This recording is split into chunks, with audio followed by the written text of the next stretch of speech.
सबको good morning. स्वागत है आप सभी का शिक्षा विभाग गोपालगंज के इस ऑनलाइन पोर्टल पे। और मैं आपका शिक्षक Ranjeet Kumar Kushwaha, physics teacher, Kaparpura high school से। और जैसा कि हम लोग पिछले क्लास में पढ़ रहे थे इलेक्ट्रोस्टैटिक्स, तो उसी को हम और आगे बढ़ाते हैं। और इलेक्ट्रोस्टैटिक्स में आज हम लोग पिछले जैसे क्लास में लोग कुछ न्यूमेरिकल्स किए थे, तो उसको न्यूमेरिकल्स उम्मीद करते हैं कि आप लोग अच्छा किए होंगे, न्यूमेरिकल्स को जरूर सॉल्व किए होंगे। मैंने पिछले क्लास में उसमें कुछ सॉल्यूशंस अधूरे छोड़ दिए थे, जहां पर आपको उसको कैलकुलेट करके उसका आंसर निकालना था। आप लोग जरूर उसको निकाले होंगे। तो अब आगे हमारा जो है इलेक्ट्रोस्टैटिक्स में हमारा चैप्टर हो गया इलेक्ट्रोस्टैटिक्स।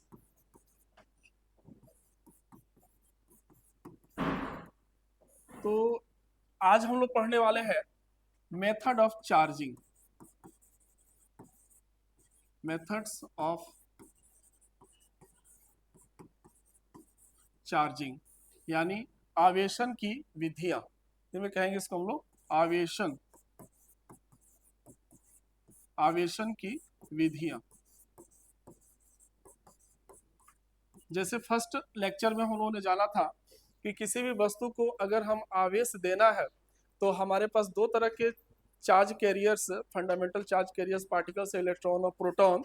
तो उसमें हम बताए थे कि आपको कि उसमें सिर्फ इलेक्ट्रॉन ही जो है वो मूविंग पार्टिकल है और इलेक्ट्रॉन ही मूव करता है, प्रोटॉन मूव नहीं करता है। तो अगर किसी भी ऑब्जेक्ट को अगर हम चार्ज दे रहे हैं, यानी उसको चाहे निगेटिवली चार्ज करें चाहे पॉजिटिवली चार्ज करें, दोनों स्थितियों में सिर्फ इलेक्ट्रॉन का ही ट्रांसफर होता है, इलेक्ट्रॉन ही मूव करता है, प्रोटॉन मूव नहीं करता है। तो उसी क्रम में आवेशन के क्या क्या, यानी अगर किसी ऑब्जेक्ट को अगर हम आवेशित करना चाहते हैं, ठीक है, तो किसी ऑब्जेक्ट को अगर आवेश देना चाहते हैं तो उसके क्या क्या विधियां, कैसे कैसे किसी वस्तु को हम आवेशित कर सकते हैं, उस पर आवेश दे सकते हैं, उसके बारे में हम लोग जानेंगे। मुख्य रूप से इसमें तीन विधियां हैं, तीनों विधियों के बारे में हम लोग बारी बारी से समझते हैं। सबसे पहला है by physical contact, physical contact यानी भौतिक, कहेंगे भौतिक संपर्क द्वारा। अब ये भौतिक संपर्क का मतलब क्या है कि जैसे सपोज कीजिए कि कोई वस्तु रखी गई है, ठीक है, और एक वस्तु अनचार्ज्ड है, यानी उस पर कोई आवेश नहीं है, और एक वस्तु जो है वो चार्ज्ड है, उस पर आवेश दिया हुआ है, पहले से वो आवेशित है, चाहे वो धन आवेशित हो या ऋण आवेशित हो, जो भी हो वो आवेशित है। तो अगर सपोज कीजिए कि ये एक वस्तु हो गई ए जिस पर कोई आवेश नहीं है, अनावेशित है, और इस वस्तु को हमको चार्ज करना है, आवेशित करना है, तो फिजिकल कांटेक्ट का मतलब हो गया कि एक दूसरी वस्तु जो पहले से आवेशित है, मान लेते हैं कि ये बी है और इस पर पहले से आवेश है, धन आवेश ऐसे, और इसको ला करके हम इसके साथ टच करके और यहाँ पर रख देते हैं। वस्तु ए जो है वो अनावेशित है और अनावेशित वस्तु के संपर्क में एक आवेशित वस्तु ला करके हम टच करके उसके साथ सटा करके उसको उसमें रख देते हैं, जिससे कि वो फिजिकल कांटेक्ट में आ जाए। और इस तरह से रखने से इसमें क्या होगा कि कुछ इसके इलेक्ट्रॉन्स जो होंगे वो बी से निकल करके अनचार्ज, यानी जो अनावेशित वस्तु है, ए वस्तु पर उस पर ट्रांसफर हो जाती है, और इस कारण से यह वस्तु जो है ए वो भी आवेशित हो जाती है। तो ये फिजिकल कांटेक्ट विधि द्वारा ये वस्तु का हम लोग आवेशित होना कहते हैं, जिसमें एक वस्तु अनावेशित है उसको दूसरे आवेशित वस्तु के संपर्क में रख करके इसको हम आवेशित कर सकते हैं। तो ये फिजिकल कांटेक्ट हुआ। अब इस विधि का उपयोग जो है इसमें इलेक्ट्रॉन का ही ट्रांसफर होता है। जब फिजिकल कांटेक्ट में रखते हैं तो आवेशित वस्तु से कुछ इलेक्ट्रॉन दूसरे अनावेशित वस्तु में शेयर्ड हो जाती है, साझा कर लेते हैं, और इस प्रकार से दूसरी वस्तु भी आवेशित हो जाती है। इस विधि का उपयोग करके आवेशित ये चालक वस्तुओं को, जो भी चालक है उस वस्तु को बहुत ही आसानी से हम लोग आवेशित कर सकते हैं। ठीक है, कुछ चालक वस्तुओं में भी जो पॉइंट ऑफ कांटेक्ट होता है वहां पर भी इलेक्ट्रॉन ट्रांसफर हो जाते हैं और वो वस्तुओं पर भी आवेश आ सकता है। ठीक है, तो ये हमारा पहला मेथड हुआ बाय फिजिकल कांटेक्ट द्वारा। आइए दूसरा मेथड चलते हैं। दूसरा मेथड जो है, ये हमारा दूसरा मेथड है बाय फ्रिक्शन, बाय फ्रिक्शन, यानी इसको कहेंगे हम लोग घर्षण द्वारा आवेशन। पहले भी हम लोग इसके बारे में जान चुके हैं। घर्षण यानी स्थिर वैद्युतिकी को हम लोग घर्षण वैद्युतिकी भी कहते हैं, क्योंकि दो वस्तुओं को आपस में रब करने से उनमें आवेश उत्पन्न हो जाते हैं और दोनों वस्तुओं पर विपरीत प्रकृति के आवेश उत्पन्न होते हैं। तो अगर दोनों वस्तुओं को आवेशित करना है तो घर्षण विधि का उपयोग हम लोग यहाँ पर कर सकते हैं। और कुचालक वस्तुओं को आवेशित और सुचालक के लिए भी और कुचालक के लिए भी ये काम करता है। इस विधि का उपयोग करके हम उसका आवेशन कर सकते हैं। इसमें क्या है कि ए वस्तु को अगर हम बी वस्तु के साथ ऐसे रब करते हैं, एक वस्तु ए ले लिए एक बी ले लिए और दोनों को ऐसे रब करते हैं, रगड़ते हैं, ठीक है, तो रगड़ने से क्या होता है कि एक वस्तु से इलेक्ट्रॉन निकल करके दूसरी वस्तु पर ट्रांसफर हो जाती है, जिसके फलस्वरूप जो वस्तु इलेक्ट्रॉन को गेन करती है वो ऋण आवेशित हो जाती है और जो वस्तु इलेक्ट्रॉन को लूज करती है वो धन आवेशित हो जाती है। यानी इस प्रकार से दोनों वस्तुएं आवेशित हो जाती है, एक धन आवेशित हो गई और एक ऋण आवेशित हो गई। इसमें हमने पिछले क्लास में यह भी डिस्कस किया था कि जब दो वस्तुओं को हम आपस में रगड़ते हैं तो किस वस्तु से इलेक्ट्रॉन निकल करके किस वस्तु पर जाएगी, ये डिपेंड करेगा कि किसका वर्क फंक्शन कैसा है। वर्क फलन यानी कार्यफलन उसका कितना है। जिस वस्तु का कार्यफलन कम होगा उस वस्तु से इलेक्ट्रॉन निकल करके दूसरे वस्तु में जाएगी।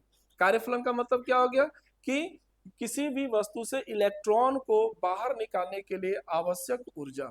तो इलेक्ट्रॉन को बाहर निकालने के लिए जिसके लिए ऊर्जा का मान कम होगा उसका कार्यफलन कम होगा और उससे इलेक्ट्रॉन आसानी से निकलेगा और इलेक्ट्रॉन निकल करके दूसरी वस्तु में ट्रांसफर होगा और इस तरह से दूसरी वस्तु दोनों वस्तुएं आवेशित हो जाती है।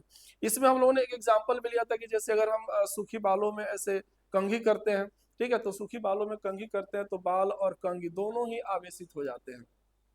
बाल पर जो होता है, ठीक है, वो धन आवेश उत्पन्न हो जाता है और कंघी पे जो होता है वो ऋण आवेश उत्पन्न हो जाता है और इस प्रकार से दोनों वस्तुओं पर अलग अलग आवेश उत्पन्न हो जाते हैं। अब कंघी को जो आवेशित हुआ है, अगर कंघी को हम कागज के टुकड़ों के पास ले जाए, मेज पर रखा हुआ है कागज के टुकड़ा उसके पास ले जाए तो उसकी तरफ आकर्षित हो जाता है, जो दर्शाता है कि कंघी जो है वो आवेशित हो चुका है और इस कारण उसमें आकर्षण के गुण उत्पन्न हो गए हैं। ठीक है, लेकिन अगर एक इसमें एक और चीज है, अगर सपोज करो कि जैसे मान लो कि हम ये हमारा इंसुलेटर है, कंघी जो है वो इंसुलेटर हो गया, कुचालक वस्तु का बना हुआ है, कुचालक पदार्थ का। अगर उसके जगह पर अगर हम एक स्पून ले लें, चम्मच जो धातु का बना हुआ है और चम्मच ले लें और तब बालों में कंघी करें तो क्या होगा। अगर उसको उस टाइम हम बालों में कंघी करें और तब हम उसको कागज के टुकड़े के पास ले जाए तो क्या वो चिपकेगा उसमें कागज का टुकड़ा। आप जरूर इसके बारे में सोचिएगा और कमेंट्स में बताइएगा कि अगर हम कंघी के जगह पर स्पून ले धातु का तो क्या हो सकता है। ठीक है, चलिए आगे बढ़ते हैं। तो फ्रिक्शन द्वारा जो है वो हम यहाँ पर कुचालक वस्तुओं को भी आवेशित कर सकते हैं, ठीक है, और इस तरह से इसमें घर्षण के द्वारा इसमें आवेशन होता है। इसमें इलेक्ट्रॉन जो होता है एक वस्तु से दूसरे वस्तु पर घर्षण के कारण ट्रांसफर होता है और दोनों वस्तुएं विपरीत प्रकृति के आवेश से आवेशित हो जाती है। ठीक है, तो ये चीज यहाँ पर को मिलता है। अब ये दो हम यहाँ पर देखें, ठीक है, इसके बाद से नेक्स्ट जो हमारा है तीसरा सबसे इंपॉर्टेंट है जिसको हम लोग कहते हैं इंडक्शन बाय इंडक्शन, यानी इसको हम लोग कहेंगे हिंदी में प्रेरण द्वारा। इसके पहले की ये जो दो विधियां हैं फ्रिक्शन फिजिकल कांटेक्ट, इन दोनों विधियों में इलेक्ट्रॉन का ट्रांसफर होता है। इलेक्ट्रॉन एक वस्तु से निकल करके दूसरे वस्तु में जाती है और इस प्रकार से वो दोनों वस्तुओं पे आवेश के गुण उत्पन्न हो जाते हैं। ठीक है, लेकिन अभी इसमें क्या है इंडक्शन प्रोसेस में कि इसमें कोई फिजिकल कांटेक्ट नहीं होगा, यानी एक वस्तु को दूसरे वस्तु से कोई टच नहीं होगा।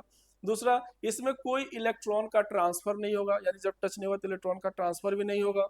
कहीं से इलेक्ट्रॉन जो है वो एक वस्तु से दूसरी वस्तु पर हम उसमें नहीं भेज रहे हैं।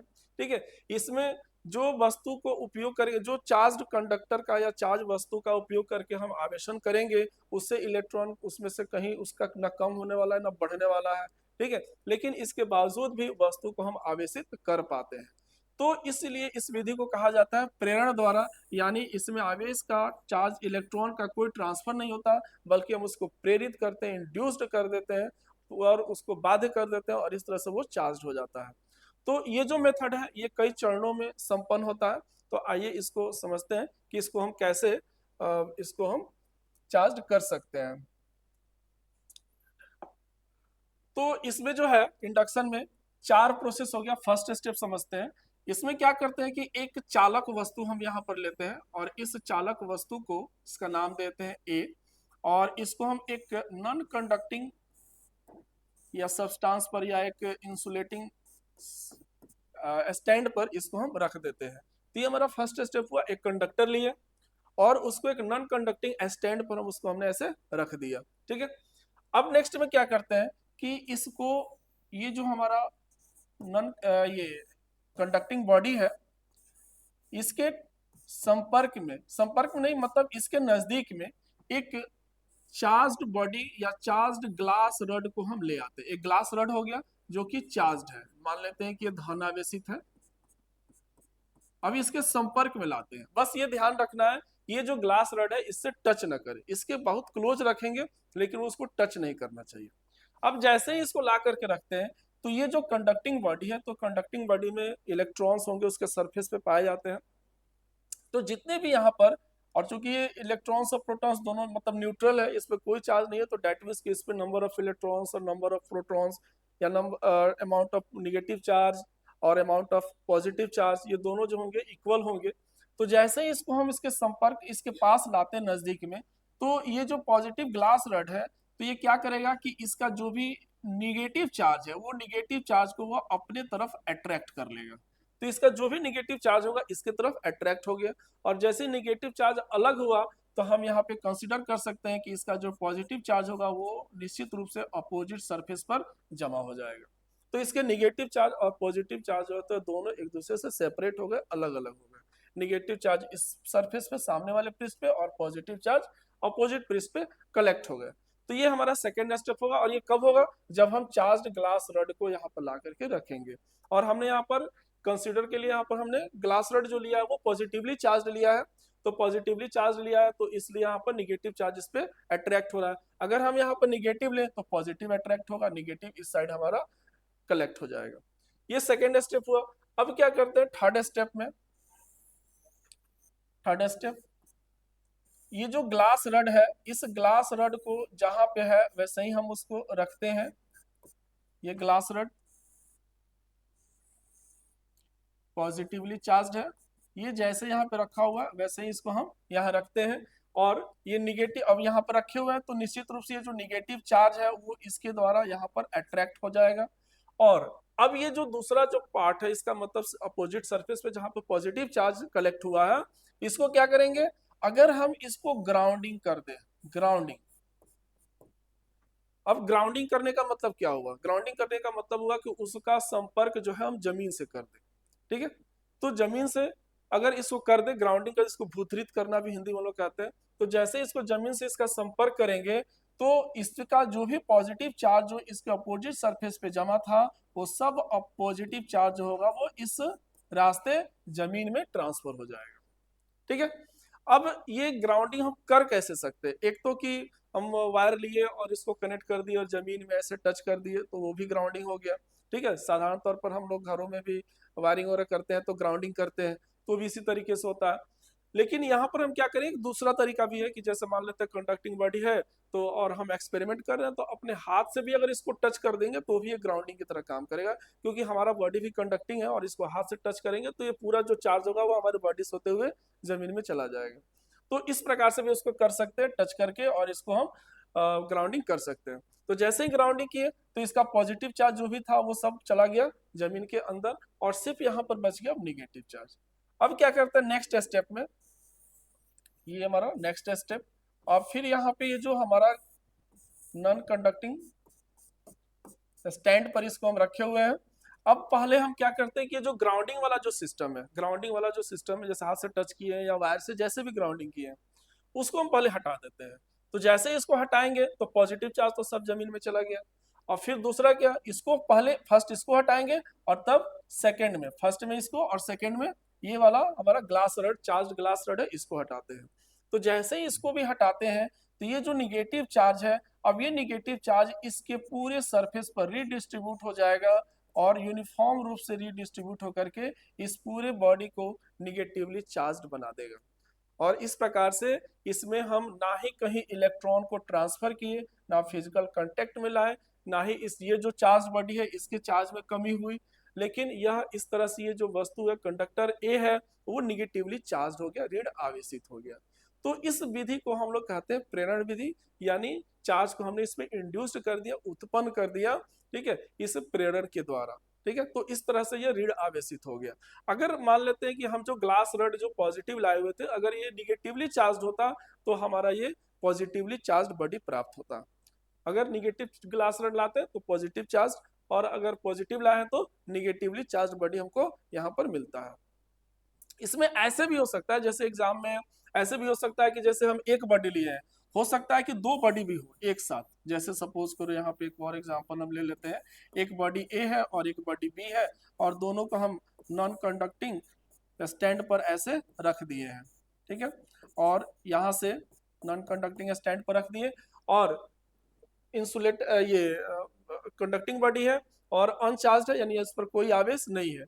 और अगर हम यहाँ पर कोई दूसरा ग्लास रड यहाँ पर ले आते हैं, कोई दूसरा ग्लास रड ले आते हैं जो कि पॉजिटिवली चार्ज है, ठीक है, दूसरा ग्लास रड यहाँ पर एक ले आते हैं जो कि पॉजिटिवली चार्ज है, और ये दोनों बॉडी जो है आपस में कांटेक्ट में, फिजिकल कांटेक्ट में है, तो क्या होगा कि अब इस बॉडी का भी निगेटिव चार्ज और इस बॉडी का भी निगेटिव चार्ज, सभी निगेटिव चार्ज जो होंगे इस पॉजिटिव ग्लास रड द्वारा इसके अट्रैक्ट हो जाएंगे, और इस बॉडी का जो पॉजिटिव चार्ज होगा और इस बॉडी का भी जो पॉजिटिव चार्ज होगा वो इसके अपोजिट यानी दूसरे वाले पर यहाँ पर कलेक्ट हो जाएंगे। यानी चूंकि दोनों यहाँ पर कांटेक्ट में है तो इस बॉडी का निगेटिव चार्ज इधर मूव कर जाएगा और इस बॉडी का पॉजिटिव चार्ज इधर मूव कर जाएगा। तो ये चूंकि निगेटिव चार्ज है तो पॉजिटिवली चार्ज है तो निगेटिव चार्ज को अट्रैक्ट कर लिया, और जो पॉजिटिव चार्ज है वो इसके द्वारा रिपल्सन फोर्स लगने के कारण, प्रतिकर्षण लगने के कारण ये इसके अपोजिट सरफेस पर कलेक्ट हो गया। ठीक है, और अगर हम अब इन दोनों बॉडी को, जैसे ये बॉडी ए और ये बॉडी बी, दोनों बॉडी को हम क्या करते हैं कि अब अलग अलग कर देते हैं, अलग अलग, दोनों बॉडी है, दोनों बॉडी को अलग अलग कर दिए, और अलग अलग करके तब हम इस ग्लास रड को हटाते हैं। ग्लास रड को पहले नहीं हटाएंगे क्योंकि जैसे ही ग्लास रड को हटाएंगे तो फिर ये चार्ज आपस में मिल जाएंगे और फिर न्यूट्रल बन जाएंगे। तो पहले हम क्या करते हैं कि दोनों को अलग अलग करते हैं, तो दोनों को अलग अलग कर दिए और दोनों को अलग अलग करके तब हम इस ग्लास रड को हटा देते हैं। तो अब क्या होगा कि बी बॉडी पे जो था वो निगेटिव चार्ज था, तो वो पूरा निगेटिव चार्ज इसके पूरे सरफेस पे फैल जाएगा, और ए बॉडी पे पॉजिटिव चार्ज था तो ये पूरा पॉजिटिव चार्ज ए बॉडी पर पूरी तरह से रीडिस्ट्रीब्यूट हो जाएगा, यूनिफॉर्मली डिस्ट्रीब्यूट होगा, और इस तरह से ए बॉडी पॉजिटिवली चार्ज हो जाएगा। तो यहाँ पे क्या होगा कि दो बॉडी को एक साथ हम चार्ज कर दिए, एक को पॉजिटिवली चार्ज कर दिए और दूसरे को निगेटिवली चार्ज कर दिए।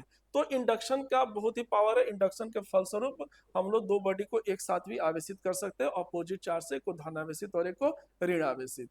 तो बहुत ही पावरफुल मेथड है, इस मेथड का उपयोग करके हम लोग कंडक्टर को ऐसा कर सकते हैं। इंसुलेटर में चीज नहीं काम करेगा, लेकिन जो भी कंडक्टिंग बॉडी है उसमें हम इंडक्शन के थ्रू उसको हम चार्ज कर सकते हैं। तो ये चीज है। तो इन तीनों मेथड्स में, जैसे हम लोग तीन मेथड्स पढ़े, बाय फिजिकल कांटेक्ट यानी भौतिक संपर्क द्वारा, दूसरा बाय फ्रिक्शन घर्षण के द्वारा, और तीसरा बाय इंडक्शन प्रेरण के द्वारा। इन तीनों में प्रेरण जो है वो बहुत ही इंपॉर्टेंट है, इस पर कई बार क्वेश्चन भी आ चुके हैं। तो इस मेथड्स को पूरा लिखने के लिए 4 स्टेप है, चारों स्टेप को अलग अलग ऐसे फिगर बना करके आप इसको लिख सकते हैं, इसको बता सकते हैं। ठीक है, तो उम्मीद करते हैं ये चीज समझ में आ रहा होगा आपको। हम लोग आगे बढ़ते हैं। आज का हमारा एक और टॉपिक है, ये जैसे कि हम लोगों ने चार्जिंग मेथड के बारे में पढ़ा, आवेश के बारे में पढ़ा, और आवेश के गुण के बारे में भी हम लोग पहले पढ़ चुके हैं पिछले क्लासों में, कि दो आवेशों के बीच जो है वो आकर्षण और प्रतिकर्षण का बल लगता है। ठीक है, तो दो आवेशों के बीच यह जो आकर्षण प्रतिकर्षण का बल लगता है, इस बल को हम लोग इलेक्ट्रोस्टैटिक फोर्स, स्थिर वैद्युत बल कहते हैं। बाद में इसके बारे में कि स्थिर वैद्युत बल का मान कितना होगा, इसमें बल कितना लग रहा है उसका परिमाण, तो इस परिमाण को ज्ञात किया कूलम्ब ने। ठीक है, और इसलिए इस बल का नाम कूलम्ब बल भी रख दिया गया। यानी स्थिर वैद्युत बल को हम लोग कूलम्ब बल भी कह सकते हैं। यानी ये कह सकते हैं कि दो आवेशों के बीच लगने वाले आकर्षण प्रतिकर्षण के बल को कूलम्ब बल कहा जाता है। तो आज हम लोग कूलम्ब बल के बारे में पढ़ेंगे कि दो आवेशों के बीच लगने वाले कूलम्ब बल, यानी ये एक आवेश हो गया और एक दूसरा आवेश यहाँ पर हम ले लेते हैं, ये इस आवेश का नाम देते हैं Q1 और दूसरा आवेश का नाम देते हैं Q2, और दोनों के बीच का जो डिस्टेंस है, दूरी जो है, उस दूरी को हम ले लेते हैं R। ठीक है, तो इन दो आवेशों के बीच जो आकर्षण और प्रतिकर्षण का बल लगेगा उसको कूलम्ब बल या स्थिर वैद्युत बल कहेंगे। और इस स्थिर वैद्युत बल का जो परिमाण होगा उसको कैसे निकालेंगे, तो उसके विषय में कूलम्ब ने क्या कहा। कूलम्ब ने कहा, यहाँ पे थोड़ा सा हम पहले हेडिंग कर दे, कूलम्ब फोर्स,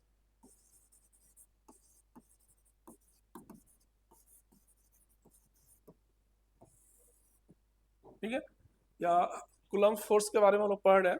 तो यहाँ पे कूलम्ब ने क्या कहा, कूलम्ब ने अपना एक नियम दिया, कूलम्ब जिस लॉ के नाम से उसको जानते हैं, उन्होंने क्या कहा कि दो आवेशित पिंडों के बीच लगने वाला जो आकर्षण और प्रतिकर्षण का जो बल होता है, वह बल उन दोनों आवेशों के परिमाणों के, दोनों आवेशों के परिमाण, तो दोनों आवेशों का जैसे एक पर आवेश है Q1, तो इसका परिमाण, परिमाण मतलब कि हम उसका सिर्फ मैग्नीट्यूड लेंगे, उसके माइनस या प्लस से हमको कोई लेना देना नहीं है, ना उसके धन आवेश से मतलब है, ना उसके ऋण आवेश से, सिर्फ उसके परिमाण से। तो दोनों आवेशों के परिमाणों के गुणनफल, एक आवेश का परिमाण Q1, दूसरे आवेश का परिमाण Q2, और इसके गुणनफल का समानुपाती और बीच की दूरी जैसे r है तो बीच की दूरी के वर्ग के व्युत क्रमानुपाती होता है। ये लॉ बिल्कुल वैसे ही है जैसे कि आप गुरुत्वाकर्षण में गुरुत्वाकर्षण का नियम पढ़े होंगे न्यूटन का, वह बिल्कुल वैसे ही है, बस थोड़ा सा अंतर है कि न्यूटन का जो गुरुत्वाकर्षण का नियम है दो पिंडों के बीच लगता है, जिसमें सिर्फ हम आकर्षण बल के बारे में पढ़ते हैं, वहां प्रतिकर्षण बल काम नहीं करता है। लेकिन यहाँ पर क्या है कि आकर्षण और प्रतिकर्षण दोनों बल यहाँ पर काम करते हैं। तो F समानुपाती Q1 Q2 बटे आर स्क्वायर, और यहाँ पर अगर हम प्रोपोर्शनल चिन्ह हटाएं तो हम यहाँ पे कांस्टेंट ले लेते हैं K, और ये हो जाएगा Q1, ये Q2, और ये बटे आर स्क्वायर। ये हमको फॉर्मूला यहाँ पर मिलता है, ठीक है। तो ये न्यूटन कूलम्ब ने ये फॉर्मूला बताया। अब यहाँ पे एक चीज आता है, अब यहाँ एक चीज और समझ लीजिएगा कि Q1 और Q2 ऐसे लिखने का मतलब है कि सिर्फ हम उसका मैग्नीट्यूड ही ले रहे हैं, परिमाण ले रहे हैं। ऐसा नहीं कि हम यहाँ पर जैसे मोड लगा दिए, तो हम यहाँ पर मोड लगाने का मतलब है कि हम Q1 का एब्सोल्यूट वैल्यू और Q2 का एब्सोल्यूट वैल्यू निरपेक्ष मान ले रहे हैं, उसके प्लस माइनस से मतलब नहीं है। लेकिन यहाँ पर हमने मोड नहीं लगाया तो इसका मतलब ये नहीं कि हम माइनस प्लस ले लिए, नहीं, मोड नहीं लगाने का मतलब कि अब अगले स्टेप में हम उस मोड को छोड़ दिए। अब आपको ये चीज आपको जान लेना है कि यहाँ पर Q1 का परिमाण है और यहाँ पर Q2 का परिमाण है, प्लस माइनस कहीं हमको यूज नहीं करना है। जैसे कि अगर मान लेते हैं एक पहला आवेश यहाँ पर माइनस में हो, दूसरा आवेश प्लस में हो, तो किसी का माइनस किसी के प्लस का हमको यहाँ पर यूज करने की जरूरत नहीं है, सिर्फ उसका परिमाण एब्सोल्यूट वैल्यू हम उसका लेंगे। चलिए आगे बढ़ते हैं। तो अब यहाँ पे जो आता है K, ठीक है, तो K क्या है यहाँ पे, K यहाँ पे हो गया कांस्टेंट। अब इस कांस्टेंट का मान भी अलग अलग, अगर हम इसको सीजीएस सिस्टम में लिखें, इन सीजीएस सिस्टम, ठीक है, तो सीजीएस सिस्टम में जो K की वैल्यू होती है वो 1 होती है। तो इस तरह से अगर सीजीएस सिस्टम में अगर इस बल का मान निकालना हो, ठीक है, तो उस स्थिति में हम यहाँ पर K की वैल्यू 1 पुट करेंगे, और इस प्रकार से हमारा इलेक्ट्रोस्टैटिक फोर्स के लिए फॉर्मूला मिल जाएगा F is equal to Q1 Q2 बटे आर स्क्वायर, ठीक है। बट चूंकि हम एसआई सिस्टम में सारे चीजों को पढ़ रहे हैं, तो यहाँ पर भी हम एसआई सिस्टम में यूज करेंगे। अगर हम इन एसआई यूनिट्स में अगर हम इसको लिखें, तो एसआई यूनिट्स में इस के की वैल्यू हो जाती है 1/4 पाई एप्सिलॉन, 1/4 पाई एप्सिलॉन। अब यहाँ पे आप एक चीज आ रहा होगा कि एक नया कांस्टेंट हो गया एप्सिलॉन। एप्सिलॉन का मतलब क्या होगा, ये के जो है एक कांस्टेंट है, और 4 पाई, 4 यहाँ 4 और पाई के बारे में तो आप जानते ही, बिल्कुल कांस्टेंट वैल्यू है, पाई का मान 22/7 हो गया। एप्सिलॉन को हम लोग कहते हैं माध्यम की विद्युतशीलता, इंग्लिश में कहेंगे इसको absolute permittivity of the medium, यानी माध्यम की निरपेक्ष विद्युतशीलता। अब इस विद्युतशीलता के बारे में हम लोग आगे समझेंगे, बट हम यहाँ पे अभी हम क्या है कि के का जो वैल्यू निकाले, के का जो हमने यहाँ पे मान लिखा K equal to 1/4 pi epsilon. तो अब अगर हम इसको पुट कर दें तो फोर्स का मान आ जाएगा 1/4 पाई एप्सिलॉन Q1 Q2 बटे आर स्क्वायर। तो ये हमको मान मिला यहाँ पे, जहां पर एप्सिलॉन क्या है, माध्यम की विद्युतशीलता। एप्सिलॉन इक्वल टू हो गया, लिख सकते हैं माध्यम की निरपेक्ष विद्युतशीलता, निरपेक्ष विद्युतशीलता। अब यहाँ पे विद्युतशीलता क्या है इसके बारे में थोड़ा सा समझते हैं, क्योंकि जब तक इसको नहीं समझेंगे फिर हम आगे से बहुत सारा चेंजेस करने वाले इस फॉर्मूला को। आगे इसको हम लोग इसमें और भी मॉडिफाई करेंगे। विद्युतशीलता, विद्युतशीलता का मतलब हो गया कि कोई भी जो माध्यम है वो विद्युत के प्रति, चार्ज के प्रति कितना सेंसिटिव है, उसका मेजरमेंट, कि वो चार्ज या ऐसे कैसे मतलब कह सकते हैं कि इलेक्ट्रिक फील्ड लाइंस, विद्युत क्षेत्र रेखाओं के गुजरने देने की योग्यता को उस माध्यम की विद्युतशीलता कहते हैं। ये जस्ट डिफिनीशन है कि किसी भी माध्यम से विद्युत क्षेत्र रेखाओं के गुजरने देने की उसकी जो एबिलिटी होगी, जो योग्यता होगी उस माध्यम की, उसी योग्यता को उसकी विद्युतशीलता कहते हैं। बट अब यहाँ पे थोड़ा सा जो डिफिनीशन है वो थोड़ा सा डिफिकल्ट होता है, लेकिन अब इसको थोड़ा सा हम साधारण भाषा में समझते हैं कि विद्युतशीलता का मतलब क्या हुआ। विद्युतशीलता का साधारण सा मतलब ये है कि जो भी माध्यम है, चाहे वो वायु हो, जल हो, निर्वात हो, या कोई भी माध्यम, यहाँ तक कि पेपर हो गया, अबरक हो गया, कांच हो गया, तो ये सब जो भी माध्यम है, तो वो जो माध्यम है विद्युत के प्रति कितना अधिक संवेदनशील है। यानी हम ऐसे कह सकते हैं कि अगर वो जितना ज्यादा संवेदनशील होगा, उसके माध्यम की विद्युतशीलता का मान उतना ही ज्यादा होगा। यानी मोर ये एप्सिलॉन जो कि वैल्यू जो होगी, वैल्यू ऑफ एप्सिलॉन जितनी ज्यादा होगी, वो माध्यम उतना ही ज्यादा कहा जाए कि वो मोर कंडक्टिंग है, उतना ही ज्यादा वो सुचालक होता जाएगा। और इस माध्यम विद्युतशीलता का जो मान होगा, सबसे कम जो वैल्यू होगी वो होगी निर्वात की, वायु की। इसकी वैल्यू सब, इसके लिए इस विद्युतशीलता की वैल्यू सबसे कम हो जाएगी। तो सबसे कम होने का मतलब है कि इसकी विद्युत के प्रति इसकी संवेदनशीलता बहुत ही कम है। यानी विद्युत के प्रति इसमें कोई बहुत ज्यादा नॉन कंडक्टिंग है ये। इस कारण से ही तो हम खुले में जो बिजली के जो तार होते हैं, वो खुला तार जो है वो वायु से होकर के गुजरता है। जैसे आप देखा होंगे कि पोल से होकर के बिजली का तार जाता है, तो बिल्कुल नंगा तार होता है, कोई कवर नहीं होता है, ऐसे भी जाता है, लेकिन उसका हमारे ऊपर कोई प्रभाव नहीं पड़ता है। क्यों नहीं पड़ता? कि माध्यम की विद्युतशीलता बहुत ही कम है, एयर की विद्युतशीलता बहुत ही कम है। ठीक है, लेकिन जैसे जैसे हम मीडियम को कंडक्टिंग बनाते जाएंगे, तो उसकी विद्युतशीलता का मान भी बढ़ता जाएगा। या ऐसे कहें कि विद्युतशीलता का मान अगर किसी माध्यम के लिए बढ़ रहा है, तो मतलब कि दैट मीन्स वो मोर कंडक्टिंग हो रहा है। यानी अगर बिल्कुल अगर सुचालक पदार्थ ले लें, तो उसके लिए विद्युतशीलता का मान जो होगा वो बढ़ करके अनंत हो जाएगा। तो अगर अनंत हो गया तो दैट मीन्स वो पूरी तरह से सुचालक हो गया। और अगर बिल्कुल बहुत ही कम है, जितना ही कम होगा, तो वो माध्यम उतना ही कुचालक होता जाएगा।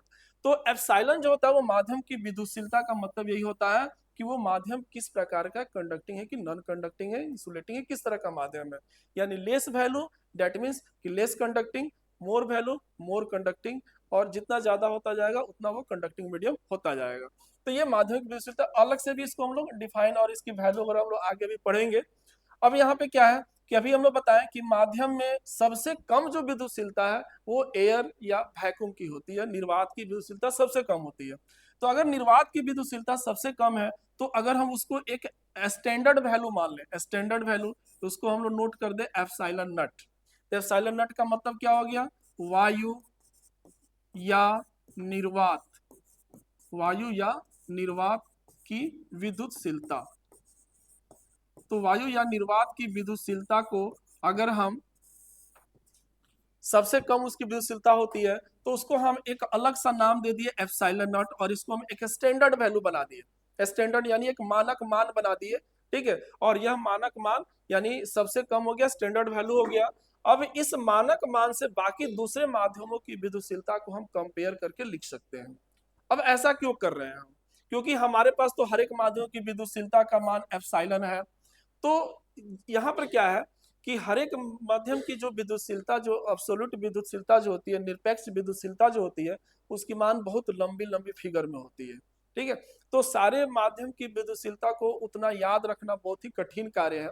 इसलिए वैज्ञानिकों ने इसको थोड़ा सा आसान करने के लिए एक स्टैंडर्ड बना दिया, जिसकी विद्युतशीलता सबसे कम होती है वायु या निर्वात की, उसको एक स्टैंडर्ड वैल्यू बना दिया गया, मानक मान बना दिया गया। और बाकी जो भी दूसरे माध्यम है, उस दूसरे माध्यम की विद्युतशीलता को वायु की विद्युतशीलता से कंपेयर करके लिखा जाने लगा कि वायु की विद्युतशीलता की तुलना में उसका मान कितना अधिक है। तो जब हम किसी दूसरे माध्यम की विद्युतशीलता को वायु या निर्वात की विद्युतशीलता यानी एप्सिलॉन नॉट से तुलना करके जब हम उसको लिखते हैं, तो हमको एक नया मान मिलता है, जिसको हम लोग एप्सिलॉन आर, या उसके लिए हम लोग कैपिटल के का भी उपयोग करते हैं, और इसको हम लोग कहते हैं माध्यम माध्यम की सापेक्षिक विद्युतशीलता, माध्यम की सापेक्षिक विद्युतशीलता। तो सापेक्षिक विद्युतशीलता का मतलब क्या हो गया कि उस माध्यम की जो विद्युतशीलता है वो वायु या निर्वात की विद्युतशीलता से तुलना करके उसको बताया गया है। तो जब हम वायु या निर्वात की विद्युतशीलता से तुलना करके उसको लिखेंगे तो हमको निश्चित रूप से बहुत ही छोटे मान प्राप्त होंगे और वैसे मान को याद रखना बहुत ही सरल होगा। तो इसलिए हम लोग वायु या निर्वात की विद्युतशीलता से तुलना करके सापेक्षिक विद्युतशीलता निकालते हैं और तब हम लिखते हैं।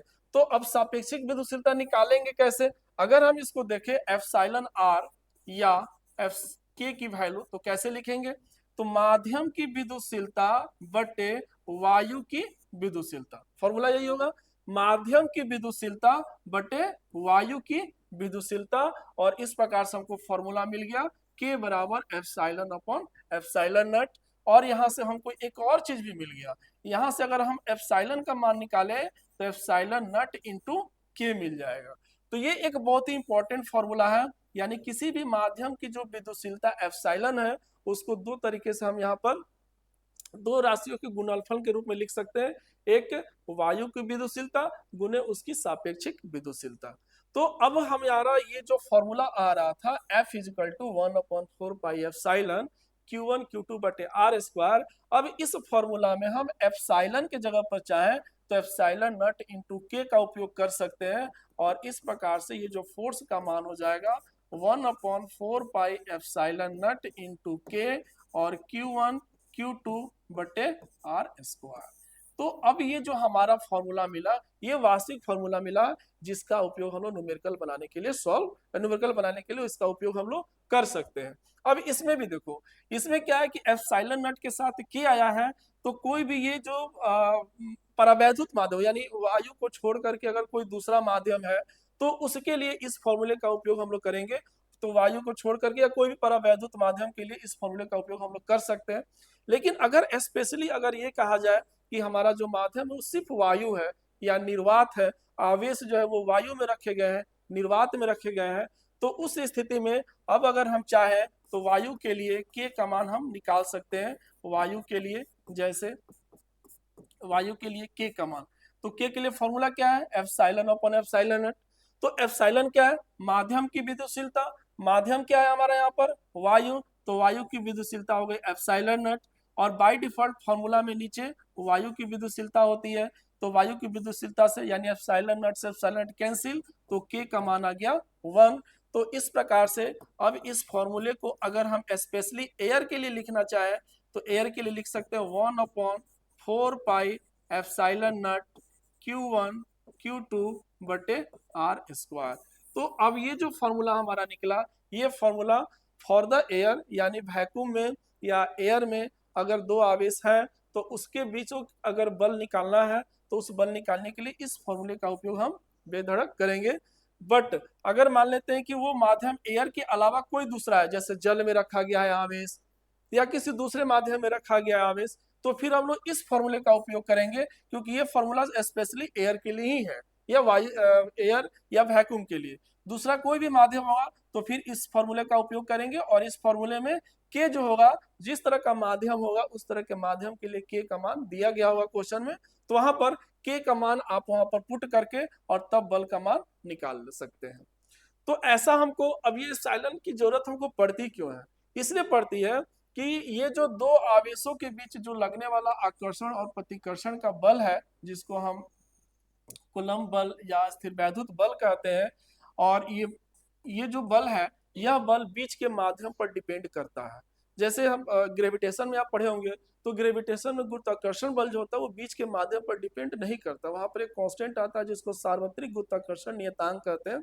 और उसको सार्वत्रिक इसलिए कहा जाता है कि वो पूरे ब्रह्मांड में किसी भी तरह का माध्यम हो सबके लिए वो हर तरह के माध्यम में वो अप्लीकेबल है, वो तो और वो किसी दूसरे माध्यम पर वो चेंज नहीं होता है।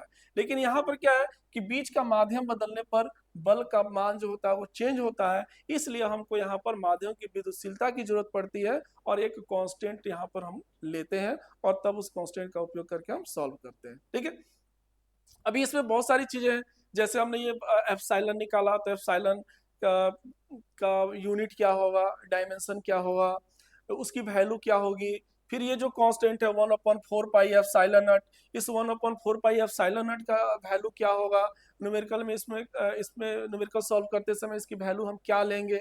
ये बहुत सारी चीजें हैं जो आपके अंदर चल रहा होगा कि हम न्यूमेरिकल बनाएंगे तो फिर इन सब चीजों का वैल्यू हम कहाँ से रखेंगे, क्या रखेंगे, इसका यूनिट क्या रखेंगे। ठीक है, तो ये सारी चीजें जो है आपकी उत्सुकता, अ, हम इसको नेक्स्ट वीडियो में इसको कवर करेंगे नेक्स्ट क्लास में कि इसमें सब इसकी वैल्यू क्या होगी, यूनिट डायमेंशन क्या होगा, और साथ साथ हम जो यहाँ पर जो के है जिसको हम लोग सापेक्षिक विद्युतशीलता भी कहते हैं और इसको माध्यम का परावैद्युतांक डाइलेक्ट्रिक कांस्टेंट भी कहते हैं, तो इसके बारे में भी जानेंगे कि अलग अलग माध्यम के लिए के का मान क्या क्या होता है और किस तरह की ये राशि है, उसके बारे में जानेंगे क्योंकि इससे बहुत सारे ऑब्जेक्टिव क्वेश्चंस वगैरह आते हैं। तो इस वीडियो में हम इस फॉर्मूला को निकालें कुलम्ब्स लॉ को, उसको आप इसको बढ़िया से पढ़िए, इसको आप कॉपी पर लिखिए और इसको प्रैक्टिस कीजिए, और इसमें जो इम्पोर्टेंट जो भी हमने यहाँ पे घेरा लगाया हुआ है वो इम्पोर्टेंट चीज़ है उसको आप याद कीजिए। ठीक है, और फिर नेक्स्ट क्लास में हम लोग इससे संबंधित कुछ और चीज़ों को जानेंगे और फिर इस पर न्यूमेरिकल्स भी हम बहुत सारा सॉल्व करेंगे। तो उम्मीद करते हैं कि ये क्लास आपको पसंद आ रहा होगा। तो आज के लिए बस इतना ही, फिर मिलते हैं नेक्स्ट क्लास में। Thank you.